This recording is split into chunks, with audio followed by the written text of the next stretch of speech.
Assalamualaikum warahmatullahi wabarakatuh. Pada pertemuan kita kali ini, kita akan membahas mengenai representasi ruang keadaan. Dalam merepresentasikan ruang keadaan, ada dua cara. Yang pertama dengan graf keadaan, dan yang kedua dengan pohon pelacakan. Nah, ini bentuk dari graf keadaan. Dalam graf keadaan ini terdiri dari not yang menunjukkan keadaan. Kemudian busur ini digunakan untuk menunjukkan keadaan yang satu dapat dihubungkan dengan keadaan yang lainnya. Kemudian dalam graf keadaan ada angka di antara kedua not. Angka ini merupakan jarak antara not yang satu dengan not yang lainnya. Di sini teman-teman dapat melihat graf berarah dari graf keadaan jika kita ingin mencapai lintasan dari graf A ke graf Z, di mana dalam graf ini not A itu kita gambarkan sebagai keadaan awal, kemudian not Z kita gambarkan sebagai tujuan atau not tujuan. Jadi dalam graf ini kita akan melintasi beberapa not sehingga kita bisa sampai di not tujuan ini. Nah, ada 4 lintasan yang dapat dicapai dari not keadaan awal ke not tujuan kita, yaitu not Z. Lintasan yang pertama, kita dapat melalui lintasan A ke lintasan B, kemudian ke not D, berikutnya dari not D ke not E, not E ke not G, dari not G kita tiba di not tujuan. Itu lintasan yang pertama, dari A ke B, kemudian B ke D, D ke E ke G, G ke Z. Berikutnya kita melangkah ke lintasan yang kedua. Di lintasan yang kedua kita mulai dari not A sebagai keadaan awal kita, kemudian ke not B, not D, not E, not G, not H, dan tiba di not Z, yaitu not tujuan kita. Lintasan yang ketiga, dari A, kemudian ke C, kemudian ke E, kemudian ke not G, sampai ke not Z. Lintasan terakhir yang dapat dicapai dari A ke Z, yaitu lintasan A, lintasan C, lintasan E, lintasan G, dari lintasan G ke lintasan H, kemudian ke lintasan Z. Nah, itu ada 4 lintasan yang bisa kita gunakan dalam mencapai lintasan ke not Z. Nah, dari graf keadaan ini dapat pula kita membuat lintasan yang tidak dapat dicapai atau kita menemukan jalan buntu dari A ke Z. Arahnya mulai dari A, kemudian ke B, dari B kita ke D, dari D kita ke E, dari E kita ke G, dari G arahnya ke J berakhir di K. K ini sebagai jalan buntu karena K ini bukan not akhir atau bukan tujuan kita. Nah, berikutnya lintasan yang tidak dapat dicapai untuk sampai ke tujuan. Lintasan yang dari A, kemudian ke B, kemudian dari B ke D, dari D ke E, berikutnya ke G, lanjut ke F, berakhir di I. Ini juga lintasan buntu. Lintasan buntu yang ketiga dimulai dari keadaan awal A ke C, kemudian ke F, dan berakhir di I. Lintasan buntu yang keempat ada A, ada C, ada E, ada G, ada J, ada K. Nah, lintasan terakhir sebagai lintasan buntu ada A, ada C, ada G, kemudian ada G, berikutnya ada F, berakhir di I. I ini bukan tujuan kita. Nah, setelah graf keadaan, kita lanjut ke pohon pelacakan. Dalam pohon pelacakan ini digunakan untuk menghindari adanya siklus. Kemudian pohon pelacakan ini untuk menggambarkan keadaan secara hierarki.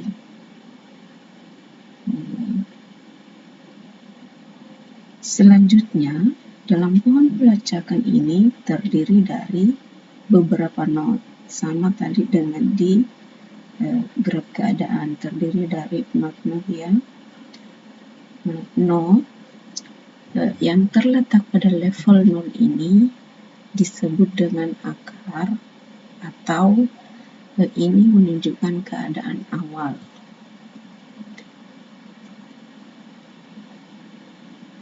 Untuk not akhir yang memiliki percabangan terdiri dari not anak ini ya, not anaknya dari B memiliki anak D, C memiliki not anak F dan E, ini disebut sebagai not perantara. Kemudian not yang tidak memiliki anak, yang ini ada I, ada K, I, ini disebut sebagai not daun.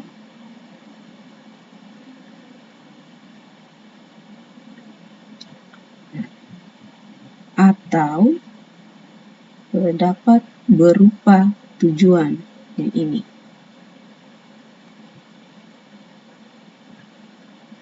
Ini not daun, akhir dari suatu pencarian, bisa berupa tujuan, bisa juga berupa buntu.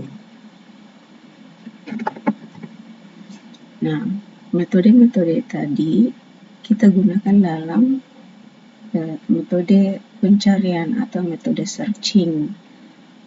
Tekniknya kita gunakan ya. Dalam metode searching ini memiliki kriteria, ini menurut Russell. Ada completeness, ada time complexity, ada space complexity, dan yang terakhir ada optimality. Completeness menurut Russell adalah apakah metode tersebut menjamin adanya solusi jika solusinya ada.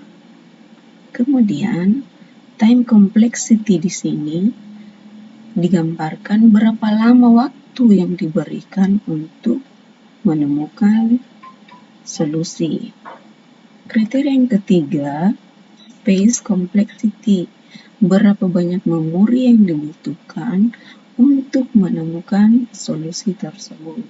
Dan kriteria yang terakhir, menurut Russell, yaitu optimality.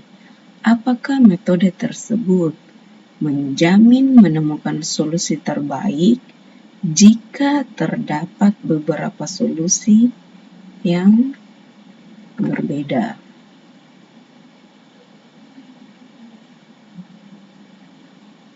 Nah, berikutnya dalam metode pencarian kita menggunakan metode yang pertama dalam pembahasan kita hari ini, yaitu metode breadth first search atau pencarian melebar pertama. Dalam metode breadth first search ini, pencarian selalu dimulai dari node akar. Kemudian ini level 1, B dan C selalu dari kiri ke kanannya. Setelah A, ini node akar, kemudian B dan C. Berikutnya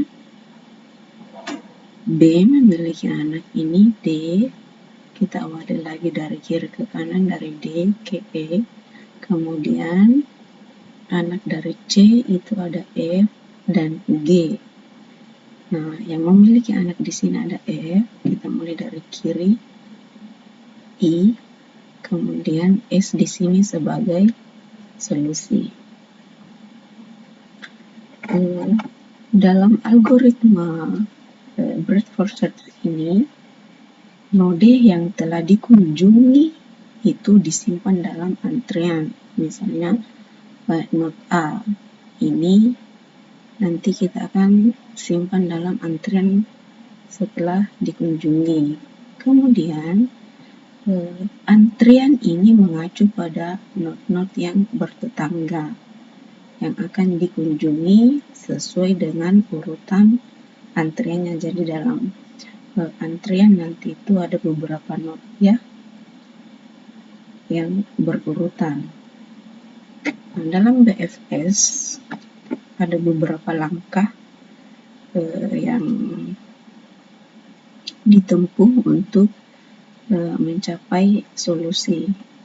Tahapan yang pertama, kita masukkan node akar ke dalam antrian. Node akar di sini kita umpamakan sebagai A ya, node A ini sebagai node akar. Kemudian tahapan yang kedua, ambil node dari awal antrian. Kita cek apakah node merupakan solusi. Nah, dalam contoh ini, S ini sebagai solusi. Kita masukkan ke dalam antrian, kemudian keluar dari antrian kita cek apakah A ini merupakan solusi. Ternyata A ini bukan merupakan solusi. Nah, jika node merupakan solusi, pencarian selesai dan hasil dikembalikan. Tapi jika node bukan solusi, masukkan seluruh node anak ke dalam antrian. Nah, node anak dari A ada B dan C. Jadi yang masuk ke antrian ada B, kemudian ada C. Berikutnya, keluar B, dicek apakah B ini merupakan solusi atau bukan. Ternyata B ini bukan merupakan solusi. Nah, tadi di langkah keempat, jika node bukan solusi, masukkan seluruh node anak ke dalam antrian. Node anak dari B itu ada D dan E. Tadi sudah keluar dari antrian itu B ya. Nah, tinggal C. Kemudian masukkan lagi D, kemudian masukkan E. Nah, langkah yang kelima, jika antrian kosong dan setiap not dicek, maka pencarian selesai. Kemudian, langkah yang terakhir, jika antriannya tidak kosong, ulangi pencarian mulai dari nomor 2. Ambil not dari awal antrian, kemudian cek apakah not merupakan solusi. Nah, tadi kita sudah sampai di C. Dalam antrian itu ada C, D, dan E. Kemudian keluarkan C, dicek apakah C ini merupakan solusi. Ternyata C ini bukan solusi. Nah, masukkan ini F dan G ke dalam antrian. Sekarang di dalam antrian itu ada D, E, F, G. Dicek satu persatu yang mana merupakan solusi. Jika bukan merupakan solusi, lanjut ke not berikutnya yang ada dalam antrian. Nah, di sini yang ada masih anaknya ini ya, ada not F, ini ada anaknya I dan S. Nah, jika sudah sampai nanti di S, ini kita sudah menemukan solusinya. Jadi, pencariannya itu selesai. Nah, berikutnya, dalam metode BFS ini ada keuntungan dan ada kelemahannya. Keuntungan dari metode pencarian BFS ini itu menjamin ditemukannya solusi yang paling baik. Kemudian, kelemahan dari BFS ini membutuhkan memori dan waktu yang cukup banyak karena menyimpan semua not yang dibangkitkan ya. Ya, tadi itu dalam antrian disimpan, kemudian dicek satu persatu. Nah, itu membutuhkan memori dan waktu yang cukup banyak. Saya kira demikian pertemuan kita hari ini. Saya akhiri dengan ucapan Assalamualaikum warahmatullahi wabarakatuh.